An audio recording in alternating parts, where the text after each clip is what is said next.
Cell phone కనిపెట్టింది ఒక Christian, Instagram ను కనిపెట్టింది ఒక క్రిస్టియన్, యూట్యూబ్ ను కనిపెట్టింది ఒక క్రిస్టియన్. వీటన్నిటిని యాక్సెప్ట్ చేసినప్పుడు యేసయ్యను కూడా యాక్సెప్ట్ చేయాలి.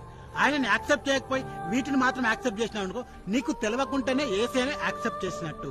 దయచేసి ఎవరిని హేళన చేయకండి, ఎందుకంటే మనందరం ఒకటే.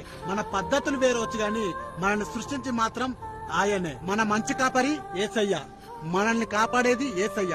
ఇప్పుడు యేసు పుట్టిన తర్వాత క్రిస్టియన్ మతం పుట్టిందా, లేకపోతే ఆయన కంటే ముందు నుంచే క్రిస్టియన్ మతం ఉందా? చెప్తావు, దీనికి సమాధానం చెప్తావు. ఎందుకంటే యేసు పుట్టిన తర్వాతనే క్రిస్టియన్ మతం వచ్చింది. కానీ హిందూ మతం అనేది ఎప్పుడు పుట్టిందో చెప్తావా నువ్వు? చెప్పలేవు. అట్లనే ఫస్ట్ పోయి మీ అమ్మని అడుగు,